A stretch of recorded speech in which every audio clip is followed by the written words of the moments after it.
এবারে আমরা চলে এসেছি বেহালার আরও একটি বিখ্যাত পুজো, অজয় সংহতি ক্লাব।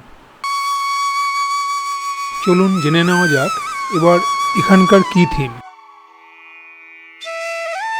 পুজো উদ্যোক্তাদের কথায় এবারের থিম গত সব বছরের থিমকে হার মানাবে। এইবারে অজয় সংহতি ক্লাবের 2024 সালের থিম হল সপ্তডিঙা মধুকর। মনসা মঙ্গল কাব্য অনুযায়ী আমরা সবাই জানি যে মা মনসা চাঁদ সদাগরের কাছে পূজা চেয়েছিলেন, আর চাঁদ তা দিতে অস্বীকার করায় চাঁদের বাণিজ্যতরী সপ্তডিঙা মধুকর সমুদ্রে ডুবিয়ে এবং চাঁদের সন্তানদের হত্যা করে সর্বশান্ত করেছিলেন। পরে চাঁদ বাহাতে মা মনসার পুজো দিতে রাজি হওয়ায় তাকে সন্তানসহ বাণিজ্যতরী ফিরিয়ে দেওয়া হয়েছিল।